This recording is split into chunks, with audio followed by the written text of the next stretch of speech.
రూపాయి వడ్డీ పడుతుంది. రూపాయి రూపాయి రూపాయి రూపాయి రూపాయి రూపాయి 2 రూపాయి 2 రూపాయి రూపాయి రూపాయి 2 రూపాయలు వడ్డీ 3 రూపాయలు వడ్డీ పడుతుంది. 5 రూపాయల బ్యాంక్ వడ్డీ బయట వడ్డీ అమ్మ బయట వడ్డీ రైతులకి.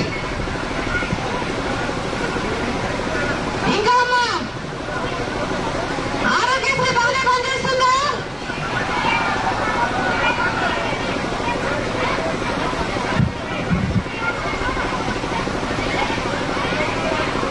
నేను అందుకే అన్నానమ్మా ఎవరైనా మాట్లాడతారేమో చేయొద్దండి అని. మీరు ఎట్టారా అమ్మా? చెప్పండి తల్లి, ఆరోగ్యశ్రీ బాగా పనిచేస్తుందా? ఎవరికైనా ఆపరేషన్లు జరిగాయా ఈ మధ్య? ఎంతమందికి జరిగాయి తల్లి? ఆరోగ్యశ్రీకి డబ్బులు అడుగుతున్నారా? డబ్బులు లేకుండా చేస్తున్నారా? ఫీజు రీయింబర్స్మెంట్ ఎవరికైనా వచ్చిందా? ఏమో ఫీజు రీయింబర్స్మెంట్ వచ్చిందా? ఎవరికైనా కొత్త ఇల్లు వచ్చిందా? కొత్త ఇల్లు ఎవరికి రాలేదా? ఒకరికి కూడా రాలేదా? నాన్నగారు కట్టించింది, ఆ తర్వాత రాలేదు. ఒక్కరికి కూడా రాలేదు. కొత్త రేషన్ కార్డు వచ్చిందా? కొత్త రేషన్ కార్డు ఎవరికైనా వచ్చాయా? వచ్చాయా? మీకు వచ్చిందక్క రేషన్ కార్డు వచ్చిందా? ఓకే, రేషన్ కార్డు ఒక అక్కకు వచ్చిందంట. కొత్త పెన్షన్లు వచ్చాయా? కొత్త పెన్షన్లు రాలేదా?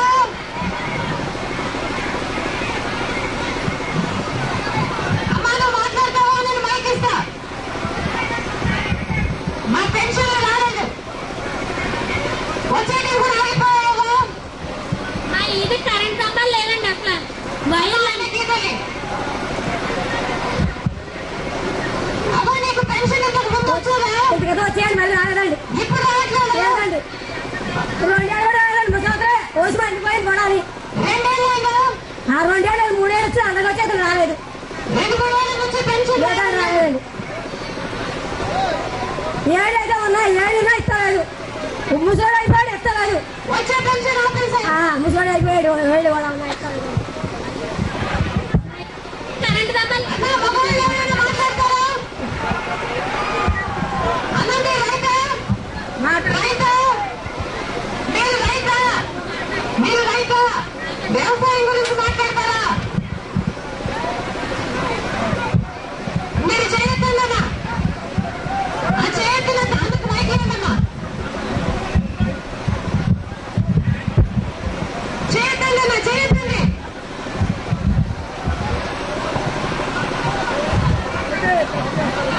ఒక్క మాటలో చెప్పాలంటే దివంగత రాజశేఖర రెడ్డి గారు చనిపోయిన తర్వాత గత 4 సంవత్సరాల నుంచి కూడా వాళ్ళ మాటలు చెప్పుకుంటూ ప్రజల్ని మభ్యపెట్టిన ప్రయత్నం చేస్తున్నారు, కానీ ఏ ఒక్క పని కూడా చేయలేదని సభాముఖంగా మనం చెప్తున్నాం.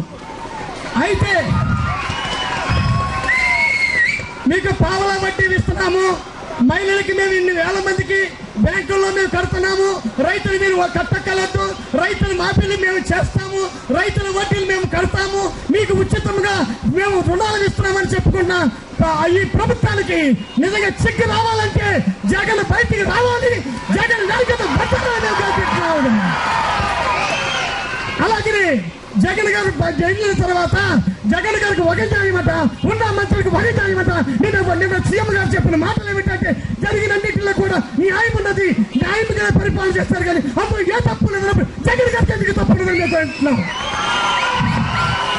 మరి ఆ సూత్రాలు వీళ్ళకి పాటించినప్పుడు జగన్ గారికి ఎందుకు పాటించాలని కూడా మేము మనం చెప్తాం. ఎందుకంటే నిన్న జరిగిన మీటింగ్ లో చూసినట్లయితే ప్రతి ఒక్క విషయం కూడా జరిగిన రాజశేఖర రెడ్డి గారు చేసిన పరిపాలనలో ఏ తప్పు జరగలేదని సీఎం గారు స్వయంగా మాట్లాడారు. ఆ మాటలు ఈ లోక జనమంతా కూడా చాలా మంది ఆలకించారు, ఆ నిజం ఆలకించారు, ఆ ప్రజలు ఖండిస్తున్నారు. మీరు ఏదో మప్పి పెడుతున్నారు, కానీ ఓట్లు వేసి వారు ప్రతి ఒక్కరు చేయాలని కూడా వారి నిర్ణయం తీసుకున్నారు. వైఎస్ రాజశేఖర గారి కుటుంబానికి న్యాయం చేకూర్చాలి. వైఎస్ రాజశేఖర గారి కుటుంబం ప్రజలకు పరిపాలన చేయాలి, వాళ్ళకి తప్ప పని చేస్తున్నాం. ఎందుకంటే ఒక్కరికి తెలుసు, ప్రజలు కష్టాలు తెలుసుకుంటున్నారు. ప్రతి విషయంలో కూడా అన్న రైతులకి 9 గంటల వస్తుందా? మాత్రమే 3 గంటలు కూడా కరెంట్ ఇస్తున్నానమ్మా. 3 గంటలు వస్తుంది. ఇస్తలేదు అని చెప్పుకుంటున్నారంటే 9 గంటలు 3 ఎక్కడ కరెంట్ రాలేదని మేము సభముఖ్య చెప్తాం. అసలు ఏమీ పెరగలేదు అని చెప్తున్నారంటే రేట్లు పెంచామని చెప్తున్నారు. రేట్లు పెంచామంటారు. ఎరువులు అంత మోసము, ఎరువుల మోసము, దాంట్లో రైతులు పెట్టి ఇబ్బంది అంతా ఇంత కాదు. మేము సభాముఖంగా మీకు మనం చెప్తున్నాం.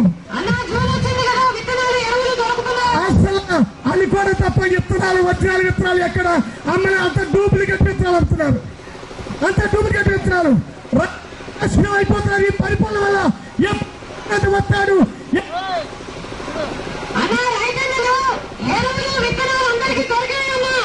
దొరకలేదు, అస్సలు దొరకలేదండి. ఏమీ లేదు. దొరికినా అది డూప్లికేట్ ఇస్తున్నారు. దొరికిన డూప్లికేట్ ఇస్తున్నారు. కాబట్టి దయచేసి మీరు జగన్ రావాలి.